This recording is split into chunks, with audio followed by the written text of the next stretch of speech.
And welcome to today's study of Genesis to Revelations. Notes for your consideration. I shall be doing 2 days today, as I was a bit busy yesterday.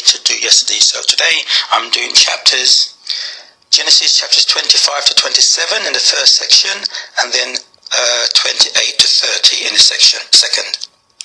Those sections deal with Abraham's other family. Abraham dies, Ishmael's family, Isaac's twin sons of Esau and Jacob. Isaac moves to Gerar, where Abraham also had a problem with Abimelech over the wells. Jacob steals Isaac's blessings, which cause him to run away and go to Laban to marry Rachel and Leah. And then lastly, Jacob coming away from Laban with his 12 sons. Now you may all know the basics of those stories, but I hope to add some things you may not know, consider, such as the difference between a concubine and a wife, if there is one, the difference between a birthright and a blessing of the firstborn, and some other things. So let's get started. We ended the last section where Abraham's servant goes to get Rebecca for a wife for Isaac. I mistakenly had a slip of the tongue in my last session. I said it was Rachel. Hopefully you will pick up when I make the slip of the tongues. And also Sarah died. So we're going to start chapter 25, where Abraham gets a second wife. And it goes chapter 25 verse 1. Then again Abraham took a wife, and her name was Keturah. Now notice, we don't come on to this when it comes to concubine. The word concubine, she's called here a wife, and has the same word as woman, as we talked about in Genesis chapters 2, I believe. And it goes on to list the sons that Keturah beard for Abraham. Then we come down to verse 5 and 6, where it says, And Abraham gave all that he had to Isaac, but unto the sons of the concubines which Abraham had, Abraham gave gifts and sent them away from Isaac his son, while he yet lived, eastward unto the east country, which is the same east country that Jacob will run away to. Now notice it says that Abraham had, verse 6, but unto the sons of the concubines, plural. Okay, so what's the difference between a concubine and a wife? I'm going to read from an article I did called Biblical Marriage, which you can get a copy of if you so wish. It states, in God's instructions, there was no use of the word concubine, only wife. He also gave instructions regarding a man having more than one wife, Deuteronomy 21, verse 15. Yet his instructions covered all women, whether single, betrothed, or not, married and widowed. Also women captured in battle who became wives, not concubines. Deuteronomy chapters 21, verses 10 to 13. Now, if you were to look up in the concordance, the meaning of the word concubine, you should see it means wife. For example, one use of the word is in Judges chapters 19. Tells a story of a Levite and his concubine. It reads, 19 verse 1. It came to pass in those days when there was no king in Israel, that there was a certain Levite sojourning on the side of Mount Ephraim, who took to him a concubine out of Bethlehem, Judah. And that chapter goes on to say in verse 2, And his concubine played the whore against him, and went away from him unto her father's house. And you'll see his father, or her father, is called a father-in-law. And then in verse 3, speaking of her husband, it says, And her husband arose and went after her to speak friendly unto her. So you'll see other phrases in that account. He's called her husband, her father's called his father-in-law, and so on. Show you that it is the same as her being his wife. So, what's the difference? The difference is a concubine is a person, not the first wife. So the first wife, in this case Sarah, would be called wife, and the other persons, wives, second, third, whatever, will either be called wife or concubine.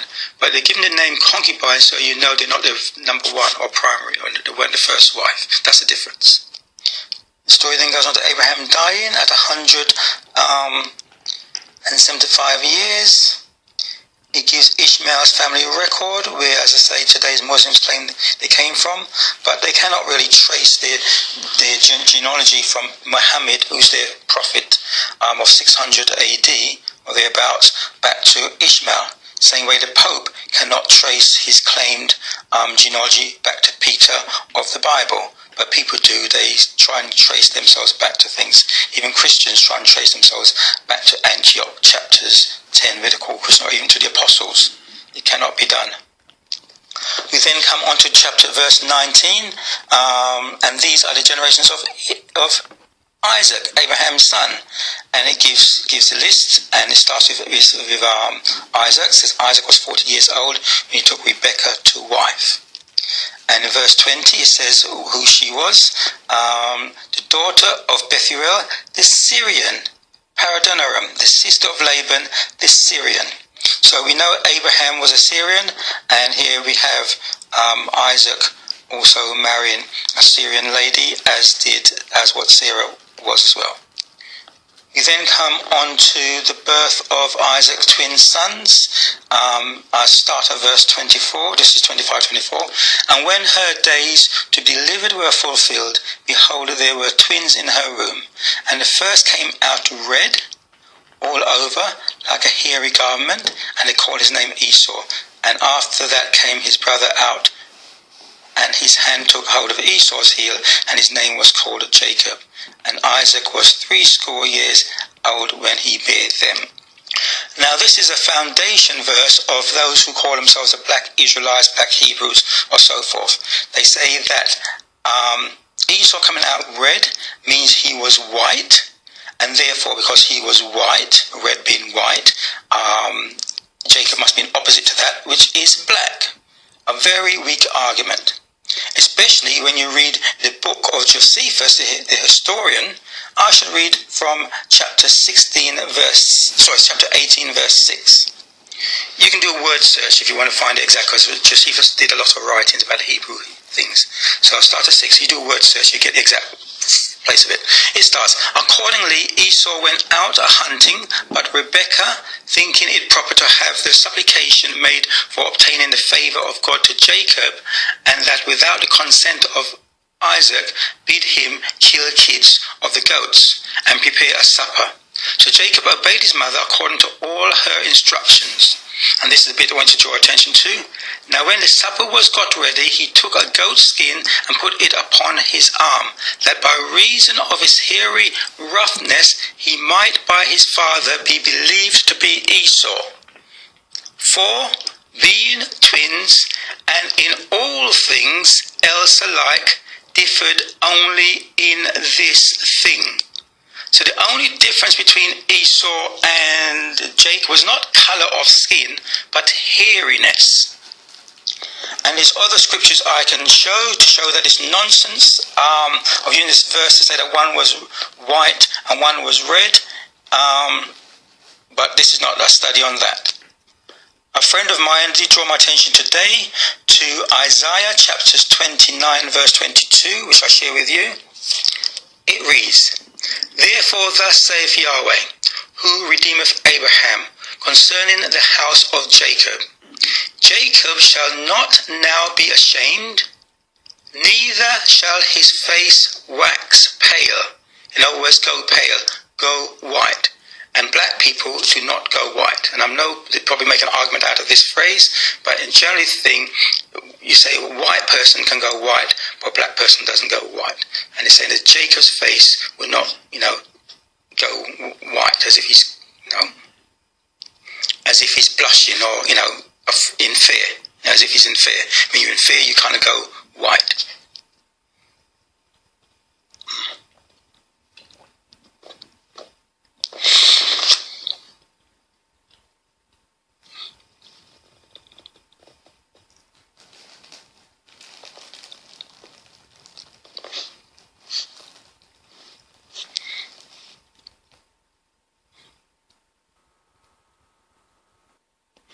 Okay, reading from Genesis 25:19.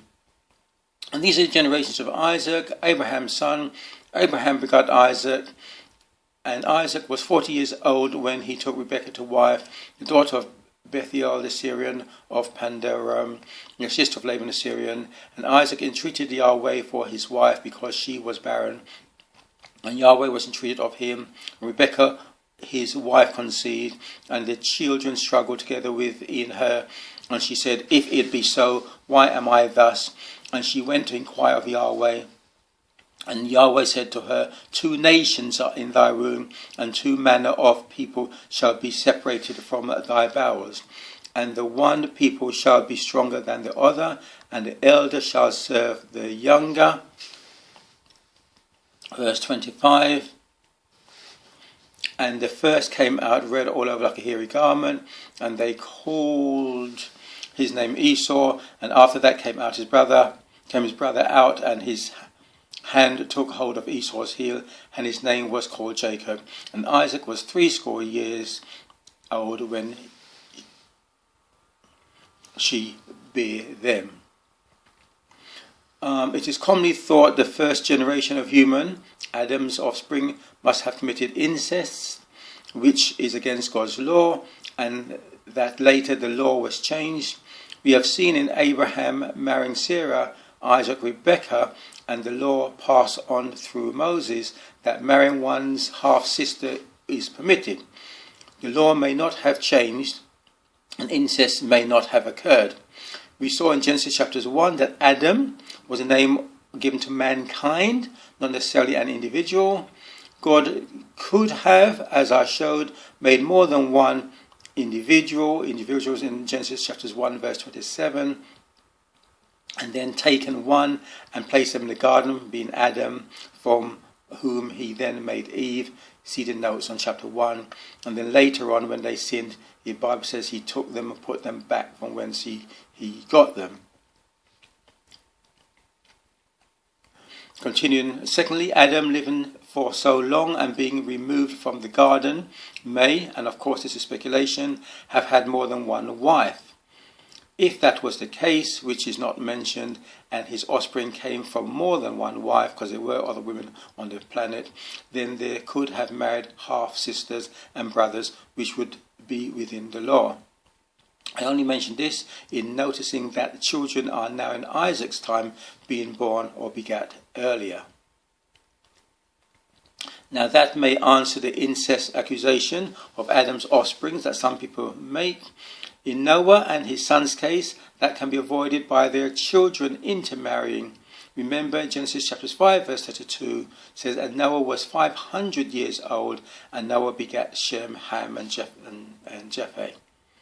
Now some people would use this red, I say of Esau's hairs, to refer to his skin, and go on to conclude that they were black, as I just told you above.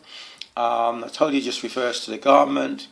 I read you Josephus' writings on the matter.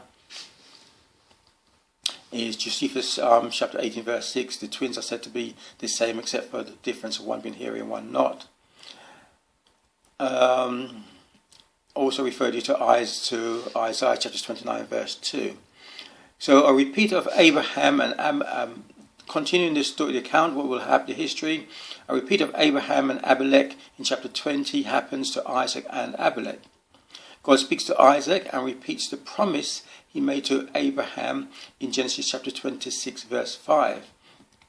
He made that promise to Abraham because Abraham obeyed God's voice and kept his charge, his commandments, his statutes and his laws. It's going to be a repeat of referring. Isaac will also repeat what Abraham did, referring to Rebekah as his sister. He too, as Abraham, comes out rich with possessions and servants, and striving over wells, and also makes an agreement. So there's a repetition between father and son there, you can say. In chapter 25, verses 19 to 29, is the birth of Esau and Jacob. In 24 to verses 24 to 34 is Esau selling his birthright to Jacob. I'll read you verse 26, chapter 26, verse 34, is Esau marrying outside his father's wishes. It says, and Esau was 40 years old when he took to wife Judith, the daughter of Beri the Hittite, the Bashemeth, the daughter of Elon the Hittite, which were a grief of mine unto Isaac and to Rebekah. The same as it was when we come on to reading about Samson, doing the same. So there's nothing really on personal salvation particular to note in chapters 26 to 27. Chapter 27 is the account of Esau selling his blessing to Jacob and Jacob having to run away. Okay, moving on to chapters 28 to 30, the 12 sons are born. But before that, I'll just complete a note to show that the laws did existed before they were given to Israel, which is relevant to our search for what is needed for salvation. It says that he will serve God, rather than as if the other people want to serve some other God. He says, as for me and my house, I will serve God. Now Joshua does make a reference to why God chose Abraham. In Joshua chapters 24 verse 2, it reads, and Joshua said unto all the people, thus saith Yahweh God of Israel, your fathers dwelt on the other side of the flood in old times, even Terah, the father of Abraham, and the father of Nahor, and they served other gods. And I took your father Abraham from the other side of the flood, and led them throughout all the land of Canaan, and multiplied his seed, and gave him Isaac. And as I said, Genesis 26 verse 5 tells us why. Because Abraham obeyed God, kept his laws and commandments. We then go into verse 7, where Isaac again, like his father Abraham, says that his sister his wife is his sister. Abimelech likes his wife, thinking it's his sister, and more or less the same thing happens. God puts a stop to it, and Isaac is compensated, blessed, whatever you can call it, through Abimelech giving him a lot of possessions. Verse 14 says, or 13, and the man waxed great and went forward and grew until he became very great, for he had possessions of flocks, and possessions of herds and great store of servants, and the Philistines envied him. And because of that, Abimelech sent him away, the same way Abraham was sent away, and the same way in Exodus they were sent away, because they were multiplying and becoming powerful and rich. Also in 26 we saw in verse 34, and Esau was 40 years old when he took to wife Judith, the daughter of Beri the Hittite, and Bashemeth, the daughter of Elon the Hittite, which were a grief of mind unto Isaac and to Rebekah.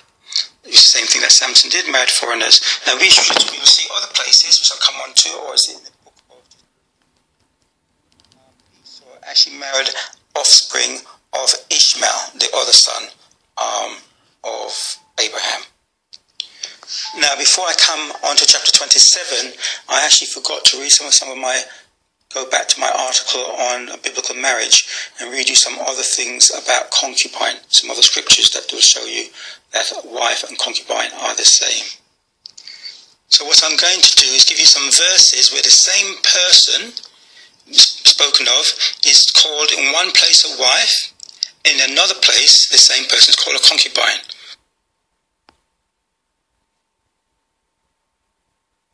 To show you the word wife and concubine were interchangeable. Okay, Genesis chapters 25 verses 1 plus. It says, then again Abraham took a wife, and her name was Keturah, which we covered before. So there she's called a wife. But if we go to 1 Chronicles chapters 1 verse 32, it says, now the sons of Keturah, Abraham's concubine, she bare him, and he goes on to list those names. So there she's called a wife and a concubine. Let's go down to Genesis 29:29, and it says, and Laban gave to Rachel his daughter Bilhah, his handmaid, to be her maid. And Genesis 30 verse 4, and she gave him Bilhah, her handmaid, to wife. And Jacob went in unto her. And then now Genesis 35 verse 22. And it came to pass when Israel dwelt in that land that Reuben went and lay with Bilhah, his father's concubine, and Israel heard of it. So Bilhah is called a wife in Genesis 30 verse 4 and a concubine in Genesis 35 22. We now go to Genesis 37 verse 2, which says, These are the generations of Jacob. Joseph, being 17 years old, was feeding the flock with his brethren, and the lad was with the sons of Bilhah and with the sons of Zipporah, his father's wives. And Joseph brought unto his father their evil report. Judges chapters 8:30. And Gideon had 70 sons of his body begotten, for he had many wives. And his concubine that was in Shechem, she also bare him a son, whose name was called Abimelech. And remember, Gideon was a man chosen by God to go and be one of his prophets in a way, go and destroy some of the idols that Israel were worshipping. Now, if you were to look up the meaning of concubine in let's say the Strong's Concordance, which is a man trying to understand God's wording, they will give you another meaning. So it reads, it says, the translation of the word concubine, it says, is uncertain, but they associate its meaning with a paramour. That comes from a French word, par amour, which indicates a relationship based on love, but physical love, i.e. a lover. So that's what they will call a concubine. But if you go from God's words, remember, in God's instructions, a woman was not permitted to have a lover unless it was her husband. So rather than use man's or Strong's interpretation of this uncertain meaning of concubine, we should go by the Bible's meaning of it. The Bible has interpreted itself. When scripture verses are compared line upon line and precept upon precept, a concubine is a wife, even though not the first wife. Now, though we may not like what the Bible teaches, either through our traditions or gender, you may agree it states a man can have and did have more than one wife, any following the first wife being called both wife and concubine. In the case of David's concubines, just as in Judges chapters 19 account, where the man is called her husband, in 2 Samuel chapters 20 verse 3, the concubines are called widows, a term also used for wives. In 2 Samuel chapters 20 verse 3, it says, And David came to his house at Jerusalem, and the king took the 10 women, his concubines, whom he had left to keep the house, and put them inward, and fed them, but went not in unto them. So they were shut up unto the day of their death, living in widowhood. Okay, back to chapter 27. Again, you know the story. This is where Jacob steals Isaac's blessings. So rather than tell the story, I will give you something about the difference between a birthright and a blessing. Now, there's often confusion about the difference between the birthright and the blessing in this story above about Jacob and Esau. The birthright is related to the order of birth of sons. The firstborn son was given the title to the family name and a double portion of his father's inheritance. In the case of Esau, foolishly he gave in to Jacob's extortions and sold his birthright to Jacob. Yet despite Jacob's wickedness and Esau's foolishness, the agreement over the birthright was binding. The regulation was later given that the father could not alter the birthright nor give it to another. You see this in Deuteronomy 21 verse 17. None of this had anything to do with the blessing of Isaac upon Esau. As Esau himself recognized, a father could bless his son in any way he saw fit. Genesis 27 verse 36. Therefore, when Jacob deceives his father and got Esau's blessing, he stole something from his brother to which he had no right. Esau had already sold his birthright to Jacob. Jacob was now seeking to secure Isaac's final blessing as well, which would additionally constitute an acknowledgement of Jacob's possession of the birthright. Jacob realized that once the blessing had been given, it could not be withdrawn. Chapters 27 verse 33. So how did this affect things practically? We know God had told their mother that one will serve the other, which is probably why she thought she wouldn't let Isaac bless Esau, because she thinks God couldn't work it out himself. But the firstborn normally carries the name of that family throughout, almost like the case with Solomon when he wasn't the firstborn, and but God had promised Bathsheba, I think, that Solomon would be the next king after David. So it's really the carrying of the continuation of the name and so forth. When it came to the possessions, a double portion, that's something different. Because we saw when Jacob ran away to Laban to get these wives and 12 tribes of Israel's sons, all of Isaac's inheritance actually passed on to Esau. So Esau actually got the monetary blessing of the father's accumulated wealth. Not only did he get double portion, he got all of it basically. So when he came to meet Jacob, who was then returning or run away from Laban, he had so much wealth that when Jacob offered him things, he said, "I have enough. You keep it." So Esau got his money, wealth from his father's lineage, and Jacob got his from Laban, or through Laban. So I'm going to jump to the end of 27 after all the trickery has taken place. Rebekah, fearing for Jacob's life, persuades Isaac to send him away. Although it's her idea, she persuades him on the pretext that he shouldn't marry anyone from that land. He should go and marry someone from her family, almost similar to what Abraham did. So in 27 verse 46 I read, "And Rebekah said to Isaac, I am weary of my life because of the daughters of Heth. If Jacob take a wife of the daughters of Heth, such as these, which are of the daughters of the land, what good shall my life do?" And then 28 starts with, "And Isaac called Jacob and blessed him and charged him and said unto him, Thou shalt not take a wife unto the daughters of Canaan. Arise, go to Peradon, to the house of Beth," and so forth. And I'm going to jump down to verse 5. And Isaac sent away Jacob, and he went to Padan Aram unto Laban, son of Bethuel, the Syrian, the brother of Rebekah, Jacob's and Esau's mother. Now later we'll see that Judah married women from Canaan. So part of the tribe of Israel were actually composed of Canaanite people, which is contrary to what Esau, or what verse 8 says. It says, 28:8, "And Esau, seeing that the daughters of Canaan pleased not Isaac his father, then went Esau unto Ishmael, and took unto the wives which he had Mahalath, the daughter of Ishmael, Abraham's son, the sister of Nebajoth, to be his wife."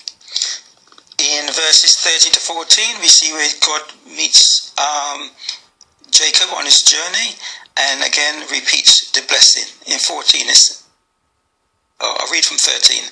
"And behold, Yahweh stood above it and said, I am Yahweh," above the ladder this is, "I'm Yahweh, God of Abraham the father, and the God of Isaac. The land whereon thou liest, to thee will I give it, to thee and to thy seed.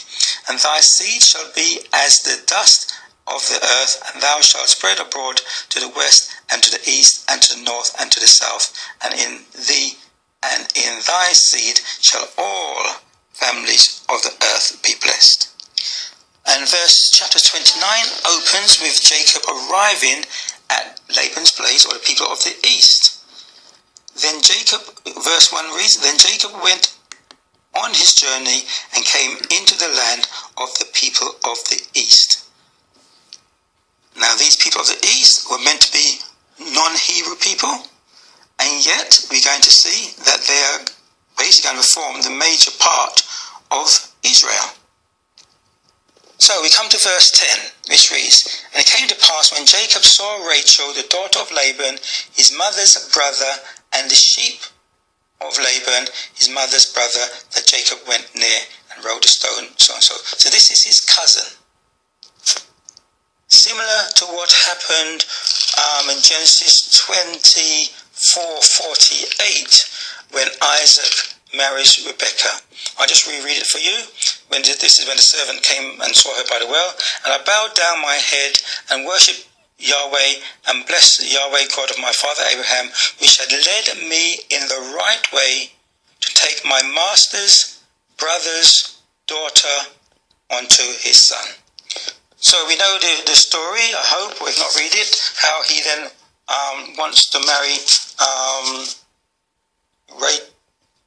Rachel, and he arranges to work for her as his wages.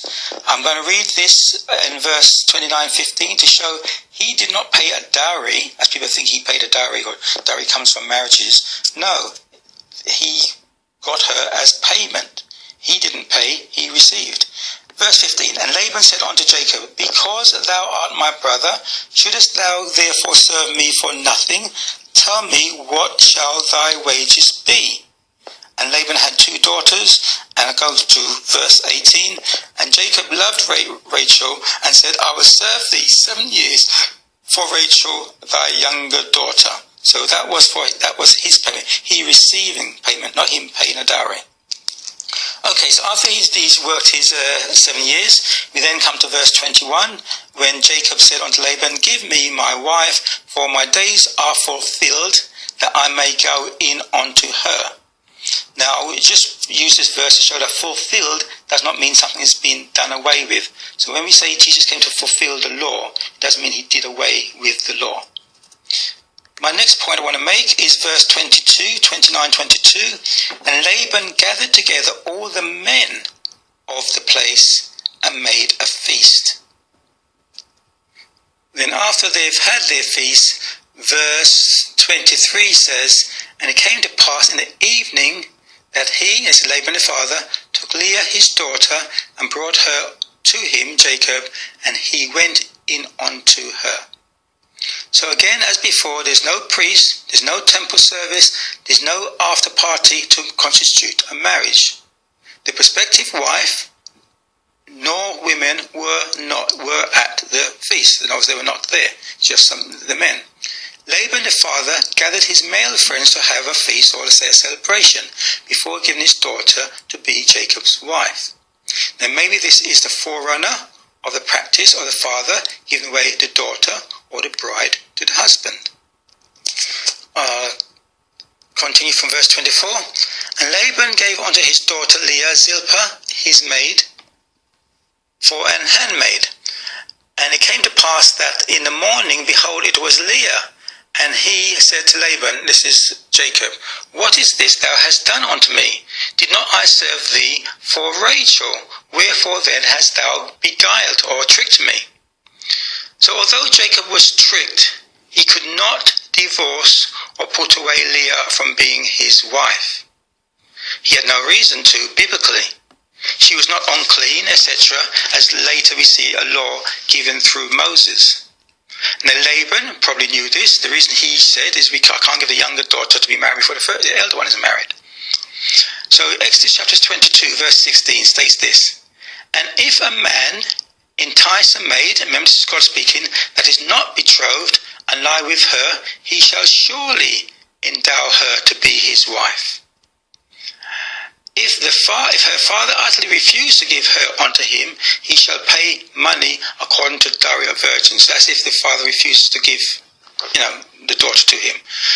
We also see in Deuteronomy 24 verse 1, "When a man hath taken a wife and married her, and it comes to pass that she find no favour in his eyes, because he hath found some uncleanliness in her," in other words, there must be a reason, "then let him write her a bill of divorcement and give it in her hand, and send her out of his house." 22:13, "If any man take a wife and go in unto her, and hate her, and give occasion of speech against her, and bring up an evil name upon her, and say, I took this woman, and when I came to her, I found her not a maid, i.e. not a virgin. Then shall the father of the damsel and her mother take and bring forth the tokens, the evidence of the damsel's virginity unto the elders of the city in the gate. We talked about the gate a few lessons ago. Decisions are made. And the damsel's father shall say to the elders, I gave my daughter unto this man to wife, and he have hated her. And in other words, the husband cannot put that person away once he's proven that she was a virgin and so forth. So the bill of divorcement only came about if the husband could find some uncleanliness in her. Now, what is uncleanliness? Uncleanliness is not a sickness like a cold or a flu or whatever, but a permanent blemish. Say, some permanent issue of blood. I'm not sure what other examples to give, but something that he couldn't have known until he had uncovered her clothing, because remember they wear long clothing or whatever. Something he couldn't have known until she was naked, and he discovered these things. Yes, something he said, had I known this, I wouldn't have married this lady, for example. Now, another point I want to make, we know it's 7 years that Jacob worked for one and then the other. I'm just going to read verse 27 in chapter 29. It talks about fulfilling her week. And the word week, we know, is not 7 days, it's 7 years. So sometimes when Christians try to interpret the Bible, especially the prophecies of Daniel, they don't understand the Jewish ways of things, and they then miscalculate times, like they do with the prophecies, some of the prophecies of Daniel. Here, if you read it in the terms of a week, you think in terms of 7 days, but we know clearly it's not 7 days, that the word week represents 7 years. So, for example, in Daniel chapters 9:27, it says, and he, speaking of the Messiah, shall confirm the covenant with many for 1 week, and in the midst of the week he shall cause the sacrifice and abominations to cease, and for the overpast and da-da-da. That is not necessarily talking about a 7-day period. So in Daniel chapters 9 and 10, we see the word weeks used, and it's not necessarily speaking about 7-day period. Right, then what we see at the end of 29, going on to 30, is that Jacob gets 4 wives, 2 sisters, Leah, Rachel, and their handmaids. You know the story as you read it about the children. But out of these 4 women from the east, of which at least 2 are, let's say, non-Hebrew, even if we want to attribute Hebrew heritage to Leah and Rachel, the other 2 servants were not necessarily of Hebrew origin. And from these 4 women come 12 sons, or 12 tribes of Israel. So my point is, from the outset, the composition of Israel, the 12 sons, are mixed blood people. They're not all Hebrew, pure Hebrew lineage. And it's out of these 12 mixed-blooded, mixed-race sons that the congregation of Israel comes out after going to Egypt.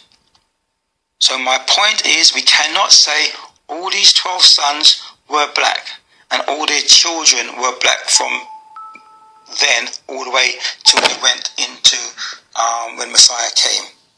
We can't say all these 4 wives were black or the same color, even if the 2 sisters were, the other 2 from the east were not.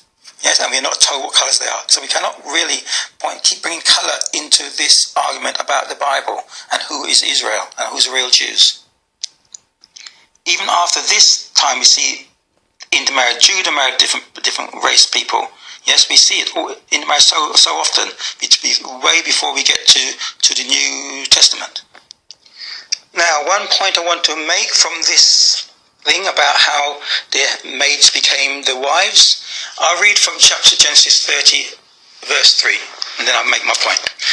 And she said, behold, my maid Bilhah, go in unto her, and she shall bear upon my knees, that I may also have children by her. And she gave him Bilhah, her handmaid, to wife, and Jacob went in unto her. verse 9. When Leah saw that she had left bearing, she took Zilpah, her maid, and gave her to Jacob to wife. Again, no priest, no celebration, nothing. So this is my point. Many people who have children claim they have never been married because they regard man's and traditional regulations as to what constitutes marriage, i.e. a church ceremony, a piece of paper and so forth, rather than what God actually prescribed in his Bible. Some others say they are not having children until they are married, yet have been having sexual relationships. Again, going by traditions of men. So on that point, I'll quote two things that Yeshua said about traditions. Matthew 15 verse 3 and Mark 7 verse 9. But he answered and said unto them, why do you also transgress the commandments of God by your tradition? Mark 7 verse 9. And he said unto them, full well ye reject the commandment of God, that ye may keep your tradition. Chapter 30 ends with the, I'll call it a trick, that Jacob plays on Laban in order to get the good stock of the flock, and then we'll see he'll take these flock and men servants and escape, we'll call it run away from Laban. Well, I hope I've learned something today. The purpose is to get us to not follow traditions of men, but return to the commandments of God. Shalom.